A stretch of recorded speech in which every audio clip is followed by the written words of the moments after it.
우리 말씀 열왕기하 16장 함께 보겠습니다. 열왕기하 16장 1절부터 20절까지 말씀입니다.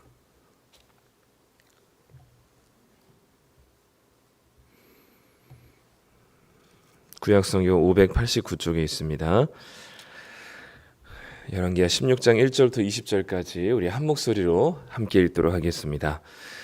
르말라의 아들 베가 제17년에 유다의 왕 요담의 아들 아하스가 왕이 되니 아하스가 왕이 될 때에 나이가 20세라. 예루살렘에서 16년간 다스렸으나 그의 조상 다윗과 같지 아니하여 그의 하나님 여호와께서 보시기에 정직히 행하지 아니하고 이스라엘의 여러 왕의 길로 행하며 또 여호와께서 이스라엘 자손 앞에서 쫓아내신 이방 사람의 가증한 일을 따라 자기 아들을 불 가운데로 지나가게 하며 또 산당들과 작은 산 위와 모든 푸른 나무 아래에서 제사를 드리며 분향하였더라. 이때에 아람의 왕 르신과 이스라엘의 왕 르말라의 아들 베가가 예루살렘에 올라와서 싸우려 하여 아하스를 애워쌌으나 능히 이기지 못하니라. 당시에 아람의 왕 르신이 엘랏을 회복하여 아람에 돌리고 유다 사람을 엘랏에서 쫓아내었고 아람 사람이 엘랏에 이르러 거기에 거주하여 오늘까지 이르렀더라. 아하스가 아수르 왕 디글랏 빌레셀에게 사자를 보내 이르되 나는 왕의 신복이요 왕의 아들이라. 이제 아람 왕과 이스라엘 왕이 나를 치니 청하건대 올라와 그 손에서 나를 구원하소서 하고 아하스가 여호와의 성전과 왕궁 곳간에 있는 은금을 내어다가 아수르 왕에게 예물로 보냈더니 아수르 왕이 그 청을 듣고 곧 올라와서 다메섹을 쳐서 점령하여 그 백성을 사로잡아 기르로 옮기고 또 르신을 죽였더라.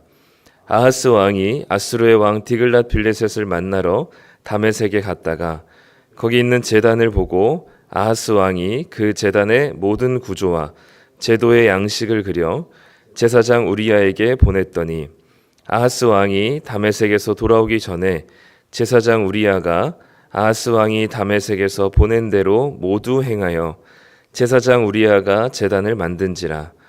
왕이 다메섹에서 돌아와 제단을 보고 제단 앞에 나아가 그 위에 제사를 드리되 자기의 번제물과 소제물을 불사르고 또 전제물을 붓고 수은제 짐승의 피를 제단에 뿌리고 또 여호와의 앞 곧 성전 앞에 있던 놋제단을 새 제단과 여호와의 성전 사이에서 옮겨다가 그 제단 북쪽에 그것을 두니라. 아하스 왕이 제사장 우리야에게 명령하여 이르되 아침 번제물과 저녁 소제물과 왕의 번제물과 그 소제물과 모든 국민의 번제물과 그 소제물과 전제물을 다 이 큰 제단 위에 불사르고 또 번제물의 피와 다른 제물의 피를 다 그 위에 뿌리라. 오직 놋제단은 내가 주께 여쭐 일에만 쓰게 하라 하매 제사장 우리야가 아하스 왕의 모든 명령대로 행하였더라. 아하스 왕이 물두멍 받침의 옆판을 떼내고 물두멍을 그 자리에서 옮기고 또 놋바다를 놋소 위에서 내려다가 돌판 위에 그것을 두며 또 안식일에 쓰기 위하여 성전에 건축한 낭실과 왕이 밖에서 들어가는 낭실을 아수르 왕을 두려워하여 여호와의 성전에 옮겨 세웠더라. 아하스가 행한 그 남은 사적은 유다 왕 역대 지략에 기록되지 아니하였느냐. 아하스가 그의 조상들과 함께 잠에 다윗 성에 그 열조와 함께 장사되고 그의 아들 히스기야가 대신하여 왕이 되니라. 아멘. 네, 오늘 열왕기하 16장 말씀 우리 함께 보도록 하겠습니다. 네, 오늘 비가 지금 이제 오고 있는데 비 오고 날씨가 이제 많이 좀 쌀쌀해질 것 같습니다. 감기 조심하시고요. 오늘 말씀은 보통 열왕기 상하는 우리가 지난번에도 말씀드렸듯이 쓴 목적이 바벨론 포로 기간에 쓰여진 책입니다. 근데 그때 왜 쓰여졌냐면 이스라엘 백성들이 포로로 끌려가서 한 가지 궁금증이 해결되지 않았기 때문이에요. 그 문제는 뭐냐면 하나님의 선택한 백성인 우리가 어떻게 성전까지 파괴된 채로 포로로 끌려왔는가 하는 거죠. 왜냐하면 하나님의 선택한 백성은 절대 망하는 법이 없다라고 믿어왔고, 그리고 그 성전은 절대 무너지지 않을 것이라고 확신해 왔기 때문에 포로로 끌려온 자신들의 처지를 보면서 우리가 왜 이 지경이 됐을까를 질문하고 있었습니다. 그 질문에 대한 답이 열왕기 상하거든요.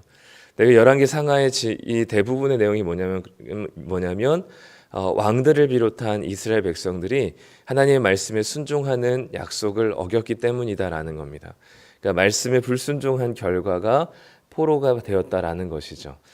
그리고 대부분 열왕기 상하의 이 면면이 보면 많은 이스라엘 백성들의 불순종과 죄악은 거의 대부분 어느 나라를 향하고 있냐면 북이스라엘의 죄를 고발하고 있어요.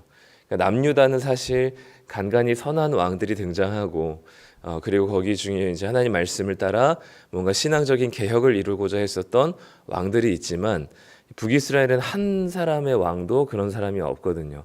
오히려 타락의 원흉과 불순종의 가장 꼭대기에 있었기 때문에 이 북이스라엘의 죄를 가장 잘 고발하고 드러내는 게 열왕기 상하의 기록 목적입니다. 그런데 오늘 우리가 본 아하스라고 하는 왕은 남유다 왕이에요. 근데 남유다 왕으로서 하나님께서 하지 말라고 한 모든 일에 가장 신속하고 빠르게 그 죄를 범하는 일에 앞장섰던 사람 중에 그 짧고 길면 길지만 16년이라는 그 기간 동안 이 나라를 완전히 하나님의 나라에서 완전히 이 가나안 땅과 이 아수르라는 나라에 굴복하고 있는 이 남유다의 모습을 보여줍니다. 그리고 오늘은 그거를 좀 더 소상하게 기록을 해주고 있죠. 이렇게까지 신앙적으로 무너진 왕이 있을까라는 싶을 정도로 남유다 왕 중에는 정말 최악의 왕 중에 하나였습니다. 아합의 딸이었죠. 아달랴가 원래 북이스라엘 공주였잖아요. 근데 남유다의 여호사밧 왕 아들이랑 결혼하게 되면서 이 북이스라엘과 이제 사돈지간이 되죠.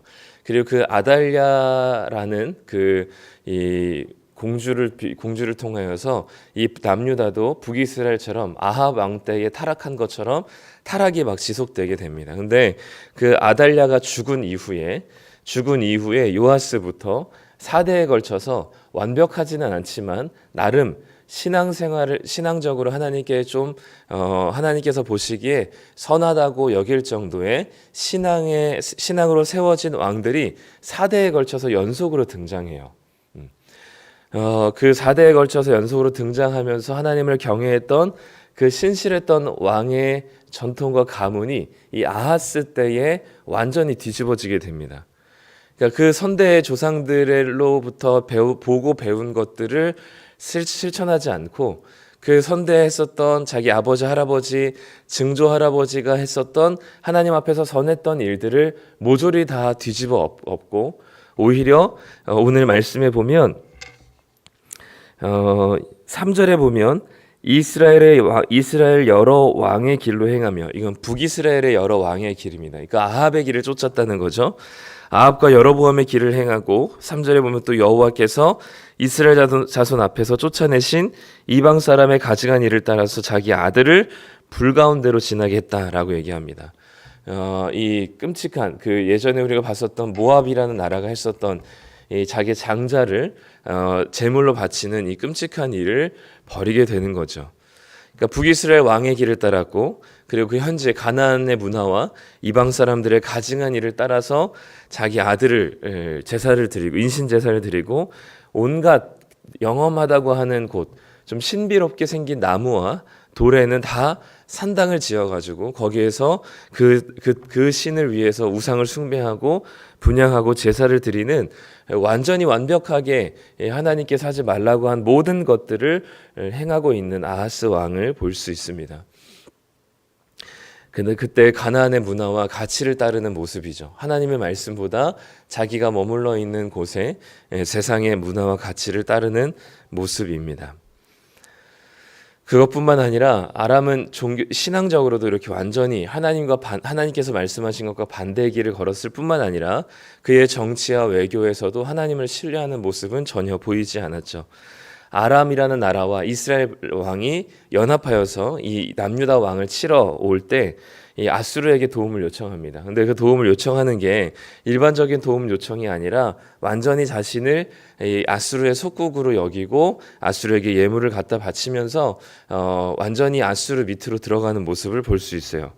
그래서 오늘 본문 말씀 보면 7절에 보면 아하스가 아수르 왕 디글랏 빌레셀에게 사자를 보내 이르되 나는 왕의 신복이요 왕의 아들이라 이제 아람 왕과 이스라엘 왕이 나를 치니 청하건대 올라와 그 손에서 나를 구원하소서라고 이야기합니다.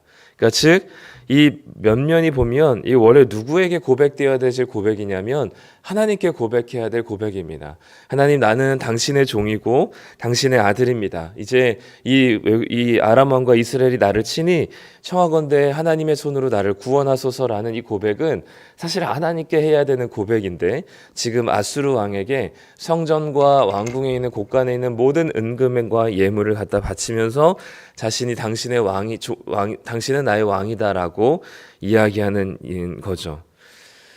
사실 이사야 7장에 보면 이사야가 이 아하스 시대에 활동했던 선지자거든요.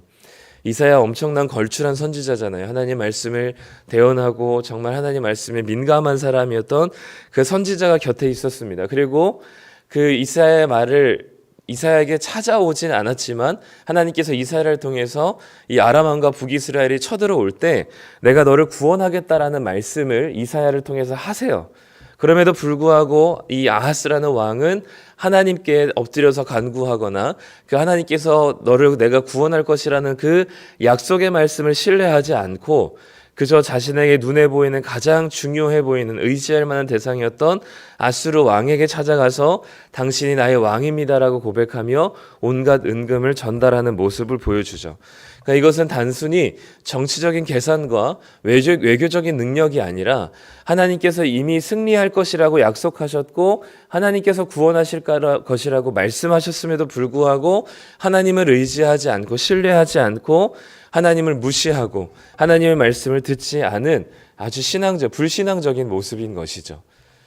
그러니까 이것은 정치적인 능력으로도 꽝일 뿐만 아니라 하나님께서 그렇게까지 자신이 악한 행실을 했음에도 불구하고 하나님께서 그 나라를 구원하시겠다고 약속하셨는데 그것을 그렇게 하지 않고 아수르에게 찾아간 것은 아하스라는 왕이 얼마나 불신앙적인 태도로 하나님께 한 번도 하나님께 나아가지 않는 소극적인 태도를 보이는지 오히려 가나안의 문화에는 적극적이고 아수르라는 나라에는 적극적인 태도를 보였던 이 아하스의 왕의 모습을 지금 열왕기하 16장에서는 고발하고 있는 것이죠. 그것뿐만이 아닙니다. 이제 아수르 왕이 이 이스라엘 남유다의 요청을 받아서 이 북쪽에 있는 북이스라엘과 아람이라는 나라를 이제 공격하죠. 그리고 그 나라를 거의 풍비박산을 냅니다.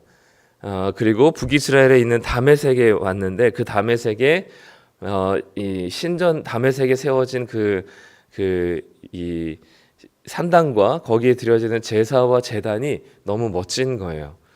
그 다메섹 신들이 아마 자기를 도왔다라고 생각했던 것 같습니다. 아수르를 만나러 왔었던 아하스 왕에게 너네 지금 예루살렘에 성전 있지 거기에 있는 제단 이 모양으로 당장 바꿔라고 얘기합니다. 그러자 그 말을 아하스가 듣고 제사장에게 그것을 전달하죠. 제단을 리모델링하자. 그래서 다메섹에 있는 모양대로 제단을 바꿔버립니다. 제단을 바꾸는 것뿐만 아니라 성전의 모든 기구를 재배치하게 되죠. 원래 있었던 놋 제단을 북쪽으로 옮기고 거기에다 새롭게 리모델링한 제단을 올려놓고요. 그리고 거기에 또 놋 바다라고 하는 아주 큰 물을 저장해 놓는 그 물탱크 같은 그것이 이제 놋으로 만들어진 소 모양에 만들어진 12마리의 소 위에 그 놋 그릇이 올려져 있는데 그 놋 바다도 내려오게 되고요. 그리고 여러 가지 기물들도 다 완전히 재배치하고 하나님께서 만들라고 했었던 그 제단은 저쪽 구석 쪽에 처박아 놓고 내가 그냥 필요할 때 내가 그 제단을 찾아가겠다라고 얘기하면서 모든 이 성전에 있는 모든 기구들을 완전히 바꿔버리게 됩니다. 성전 기구뿐만 아니라 제사 방식도 완전히 바꿔서 오전에 한 번, 오후에 저녁에 한 번 번제물을 드려야 되는 그 번제도 오전에만 번제물을 드리고 오후에는 소제물을 드리면서 이것들을 하나님께 드린다라고 생각하며 그들의 이 제사의 방식 또한 완전히 바꿔놓는 모습을 보게 됩니다. 그래서 15절에 보면 이렇게 이야기하죠. 아하스 왕이 제사장 우리야에게 명령하여 이르되 아침 번제물과 저녁 소제물과 왕의 번제물과 그 소제물과 모든 국민의 번제물과 그 소제물과 전제물을 다 이 큰 새롭게 만든 제단 위에 불사르고 또 번제물의 피와 다른 제물의 피를 다 그 위에 뿌리라. 오직 놋제단, 원래 만들어진 제단입니다. 놋제단은 내가 주께 여쭐 일에만 쓰게 하라 하매라고 얘기하면서 하나님을 찾는 것을 하지 않겠다라는 것을 의도적으로 이야기하죠. 북이스라엘이 저지른 죄악 중에 하나가 뭐냐면 예루살렘 성전에 이 북이스라엘 백성들이 제사를 드리러 가지 못하게 막은 겁니다. 그래서 단과 브엘세바의 이 사마리아 이 새로운 제단을 만들었죠. 그래서 그 새로운 제단과 그 성전에서 제사를 드리라고 했었던 게 북이스라엘의 가장 큰 죄였습니다. 근데 아하스는 그 예루살렘 성전을 완전히 뒤바꿔 버렸죠. 하나님의 말씀으로 지어진 그 성전을 아수르 왕의 명령에 따라서 바꾸게 되는 이 모습을 계속 보여주게 됩니다. 결국 왜 그렇게 아하스 왕이 그렇게 하나님의 말씀보다 아수르의 왕의 명령에 순종하게 바빴는지 보면 18절에 이렇게 그 이유를 설명하고 있습니다. 또 안식일에 쓰기 위하여 성전에 건축한 낭실과 왕이 밖에서 들어가는 낭실을 아수르 왕을 두려워하여 여호와의 성전에 옮겨 세웠더라라고 얘기하죠. 결국 이 아하스가 다른 하나님의 말씀에 소극적이었고 다른 나라의 가치와 문화 그리고 다른 나라의 왕의 말에 그렇게 빨리 순종하고 적극적이었었던 이유는 그 왕에 대한 두려움 때문이었습니다. 그리고 그 왕에 대한 두려움은 결국 무엇에 대한 두려움이냐면 내 생존에 대한 두려움이죠. 내가 통치하고 있는 기간에 내가 다스리고 있는 기간에 이 전쟁이 없었으면 좋겠고 그리고 이 경제적인 위축이 없었으면 좋겠고 그리고 내가 좀 잘 살았으면 좋겠고 철저히 나 중심적인 사고 방식이 결국엔 하나님을 찾는 것보다는 내가 잘 살기 위해서는 저 나라가 하고 있는 저 일을 내가 해야 되겠고 내가 잘 살기 위해서는 북이스라엘처럼 강성하고 군사력이 탄탄하고 그리고 경제적으로도 넉넉해지기 위해서는 북이스라엘이 어떻게 했는지를 봐야 하는 거죠. 그래서 북이스라엘 왕이 했던 길을 따르는 겁니다. 잘 살기 위해서 내가 조금이라도 더 안전하게 살기 위해서 가나안 땅의 문화를 보는 거죠. 그 땅의 문화를 보면서 장자를 바치면은 최고의 정성을 들이면은 내 생에 있어서는 내가 그래도 부족하지 않게 안전하게 살 수 있구나라고 생각하니까 이 장자를 드릴 수 있는 겁니다. 또 아수르 왕을 보니까 아수르 왕이 너무 강력해요. 이제 막 신생 국가인데 세력을 막 확장하고 이제 이 중동의 강으로 떠오르고 있습니다. 그 아수르 왕이 따라가는 길을 따르면 잘 살 수 있을 것만 같아요. 그래서 아수르 왕에게 자신의 모든 것을 다 바치면서 내가 당신의 우리의 왕입니다라고 이야기하면서 도움을 요청하고 아수르의 문화를 받아들이면서 아수르가 시키는 대로 고지곳대로 하게 되는 이유는 뭐냐면 첫 번째로는 그 아수르가 두려운 것이고 그리고 더 깊이는 그 아수르를 두려워하는 이유는 내가 잘 살고 싶어하는 그래서 나에 대한 두려움, 내 생존에 대한 두려움이 있기 때문입니다. 우리가 하나님의 백성으로 또 예수 그리스도의 제자로 부름받고 이 땅에 우리가 살아가는 삶의 이유는 우리가 이 땅에서 잘 살아내기 위함이 아닙니다. 이 땅에서 성공적인 인생, 남들이 부러워할 만한 삶, 그리고 우리의 삶을 볼 때 불안정한 삶을 거두고 안정적이고 나름 편안하고 안락한 삶을 살기 위해서 우리가 현재 지금 이 삶을 살아가는 게 아닙니다. 물론 결과적으로 하나님께서 그렇게 주실 수도 있지만 그것이 우리가 이 땅에서 살아가는 목적은 아닙니다. 하나님께서 우리에게 주신 또 남유다 왕에게 허락하신 그의 통치 기간과 삶의 목적은 철저하게 하나님의 언약을 지키며 하나님의 말씀대로 순종할 때 세상에서 볼 수 없었던 가치와 문화인 하나님 나라를 이 남유다의 사람들을 통해서 온 세상과 열방이 보게 되는 것이죠. 그것이 바로 그래서 다른 나라가 남유다의 사는 방식을 라이프 스타일을 배우게 되는 겁니다. 그 라이프 스타일을 궁금해하는 거예요. 그래서 그 남유다의 살아가는 방식, 세상과는 다른 방식을 묻고 궁금해하면서 그때 하나님 나라를 그 열방 가운데 전해줄 수 있는, 즉 아브라함의 약속에 따르면 복의 근원이 되어서 복을 전할 수 있는 하나님 나라라는 복을 다른 열방들도 그 복을 누릴 수 있게끔 하는 것이 우리를 부르신 목적인 것이죠. 그렇기 때문에 우리가 이 땅에서 또 우리가 지금 이 시간 기도할 때 우리가 물론 어려운 것에 대해서 하나님께 기도하고 간구해야 하지만 우리가 근본적으로 기도에 우리가 기도하는 이유는 무엇이냐면 하나님 우리가 이 땅에서 살면서 세상의 성공과 세상의 물질과 편안하고 안락함에 취하지 않고 또 그것을 목적에 두지 않고 하나님의 나라를 목적에 두고 우리가 오늘 하루도 하나님 말씀에 순종함으로 세상의 가치와 방식이 아니라 하나님의 질서를 따르는 자들이 되기를 소망하는 것이 우리의 가장 큰 기도 제목이 되어야 합니다. 그것으로 비롯하여서 시작되는 것이 우리의 삶이죠. 오늘도 우리가 그렇기 때문에 살아가야 되는 이유, 그리고 가장 우리가 매달리면서 기도해야 되는 것은 하나님 오늘도 내가 세상의 유혹과 눈에 보기에 좋은 대로 선택하는 자들이 아니라 하나님의 말씀에 순종하는, 어렵지만 당장에 우리에게 주어지는 이득과 유익은 없지만 하나님의 말씀에 순종하여서 하나님의 질서를 따르는 백성다운 삶을 살게 해달라는 것이 우리가 날마다 하루를 시작할 때 드려질 기도의 제목입니다.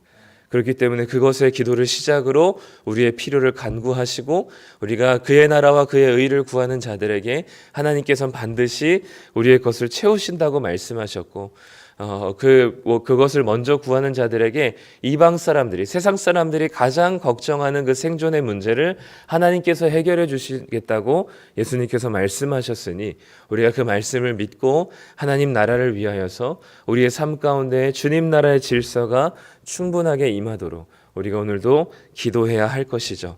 우리가 다른 생존을 목적에 둔다면, 잘 사는 것을, 넉넉하고 안락하는 것을 목적에 둔다면 우리는 아하스 왕과 같이 하나님을 찾기보다는, 또는 하나님을 찾을지라도 하나님이 원하는 방식대로가 아니라 성전의 기구와 제사의 방식을 다 바꿔버리면서 내가 원하고 내가 편안한 대로, 그리고 세상이 주는 대로 우리는 모든 것을 바꿔서 우리의 욕심을 따라서 제사를 드릴 겁니다. 거기에는 하나님이 계시지 않습니다.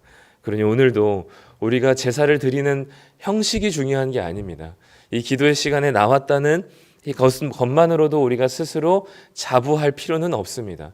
우리가 이 자리에 나와서 하나님께 기도하는 기도의 제목과 우리의 마음과 태도와 동기가 중요한 거죠.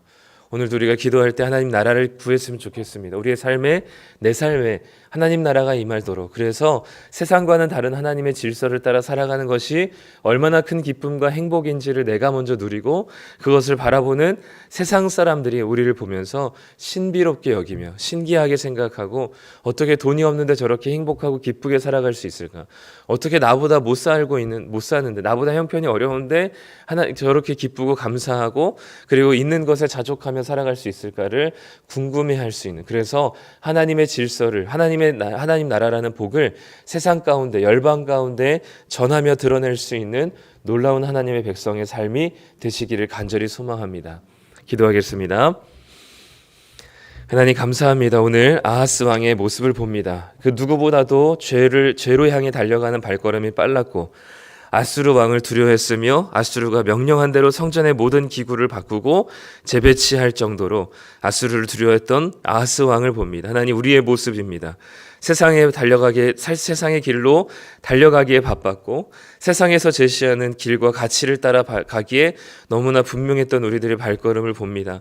하나님을 찾기에는 너무나 소극적이었고 이사야를 통해서 하나님께서 말씀하셨음에도 불구하고 하나님의 말씀을 신뢰하지 않은 채 가나안의 문화와 질서를 따라 행했던 아하스 왕의 모습을 봅니다. 하나님, 우리가 그동안 하나님을 믿는다고 하면서 하나님의 질서를 외면했고 세상의 질서와 세상에서 얘기하고 제시하는 길을 일을 따라가기에 바빴던 우리들을 회개합니다. 오늘 하루도 우리에게 주신 이 시간들이 하나님의 나라를 위한 시간이 되게 하여 주시옵소서. 우리의 마음에 하나님 나라를 향한 비전과 꿈을 꾸게 하여 주시고 하나님의 말씀에 순종하기를 즐겨하며 하나님 말씀에 순종하게 될 때 우리의 삶에 하나님의 나라가 임하여서 하나님의 질서가 임하여서 세상이 궁금해할 수 있는 하나님 나라를 드러낼 수 있는 자들 되게 하여 주시옵소서. 오늘도 사단의 유혹과 세상의 가치들 속에서 하나님의 말씀과 질서대로 순종하는 자 되기를 소망하며 그것이 우리에게 가장 큰 기쁨과 소망이 되게 하여 주셔서 우리 영혼의 가장 큰 유익이 되어서 우리가 오늘 하루도 마치는 잠자리에 드는 그 시간에 하나님 오늘 하루 하나님의 말씀대로 순종하기를 애썼던 그래서 정말로 주님의 은혜를 누리고 하나님의 마음으로 평안한 잠자리에 들 수 있는 오늘 마지막 밤이 되게 하여 주시고 날마다 우리의 시간들이 하나님의 말씀에 순종하는 이와 같은 시간들 되도록 인도하여 주시옵소서. 오늘 하루도 우리를 이끌어 주실 주님을 찬양하며 예수님의 이름으로 기도드립니다. 아멘.